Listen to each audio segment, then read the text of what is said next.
Springtime in Montana. Chances of green grass and snow.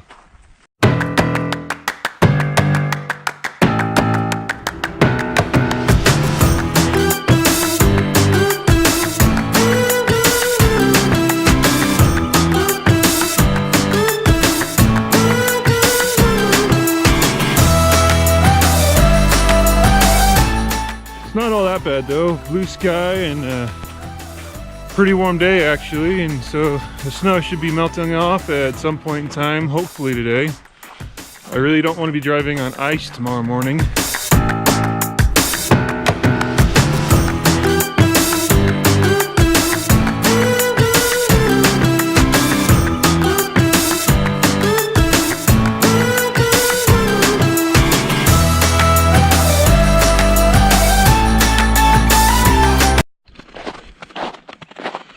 I'm happy that we got more snow because it means it's piling up higher in the mountains, which means that there's going to be more water throughout the summer, which means there's going to be more water coming down the river that I work on in the summer, which is the Stillwater over by Absaroka, Montana. Great, fun little river to bring your family on.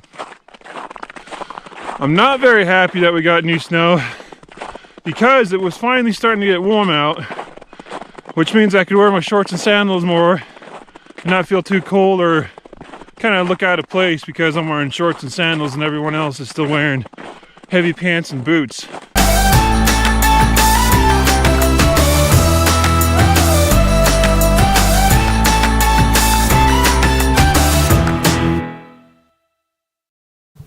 So real quickly, the footage for the next part got corrupted a little bit. But basically, a friend texted me telling me that another friend was bringing a kayak up out of Cody, and he was wondering if I could kind of pick it up here at my house. I did, and then I actually took it over to his house in Columbus. So this next part is just a little journey from Red Lodge to Columbus, where I dropped the kayak off and let dogs play around a little bit. You know, I love living out here. The people are great, the scenery's great. The only problem is the wind right now. It's been blowing so hard, I've been terrified in a few spots to actually take my hands off the steering wheel. It's been blowing that hard. But that's spring for you, so see if I can motor through it.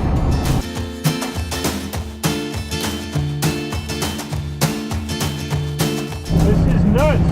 Feels like I've been driving uphill for a few miles now, but I've actually been driving on almost a flat road. It's just the wind's buffering me kind of head on now. I can definitely feel how sluggish the truck is trying to go forward. I really don't want to make too hard of a turn because it feels like the wind is going to catch the side of the truck and take me out. I gotta get out real quick. The very far back end of the truck's been flopping around in the wind, and I'm afraid I'm going to break the glass, so I'm going to tie that down. I'll be right back.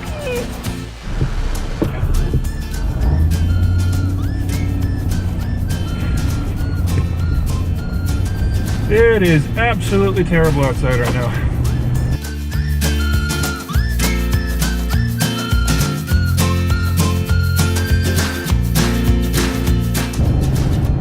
Almost to my friend's house. Now that I'm down off of the higher places, the wind doesn't feel as bad, although there is still quite a bit of wind at the moment. I can see the trees kind of swaying around. I don't know if you can see that through whatever windows you can see through here, but they are still swaying around pretty good.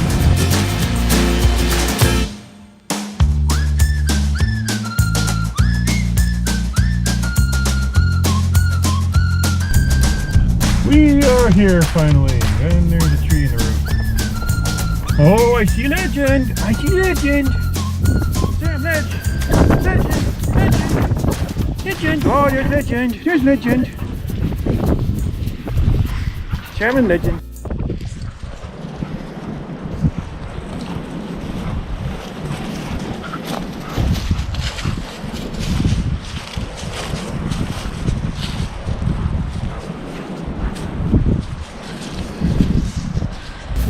Got a few boats.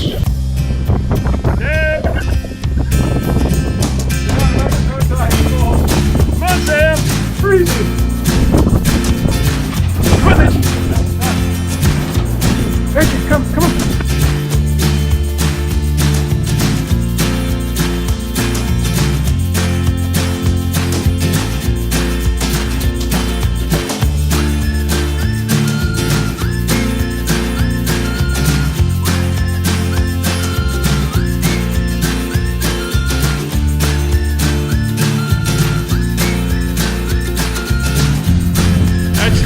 water.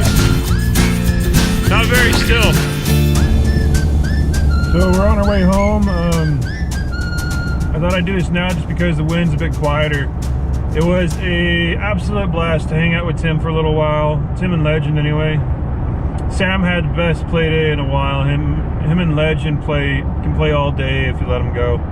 But Tim's a really awesome guy. He's one of those guys that I never quite know what he's gonna have every single time or whenever I visit him. He's one of those guys that just collects gear. One of the coolest things that I saw this time was a throw bag that actually gets mounted to the thwart of a raft, and it's pretty easy to pull off. The mount is actually kind of this rubber donut, and then on the bag itself it's actually got a bungee cord that hooks into this donut.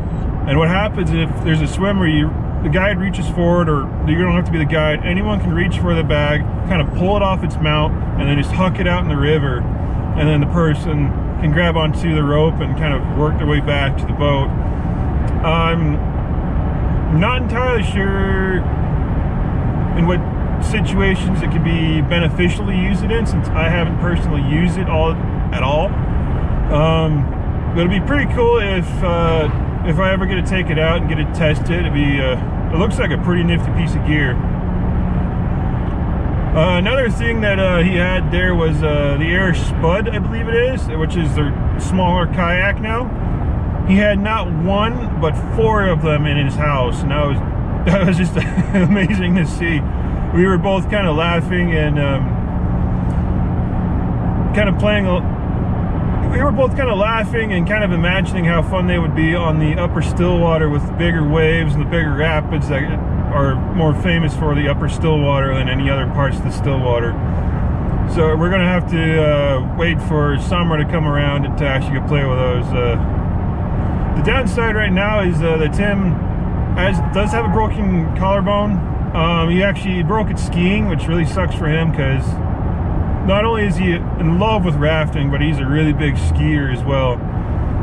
And then I was talking to him, trying to figure out how he broke it, and he actually broke it by catching the edge of his ski and just taking a tumble up on I think he was at Big Sky, I could be wrong though.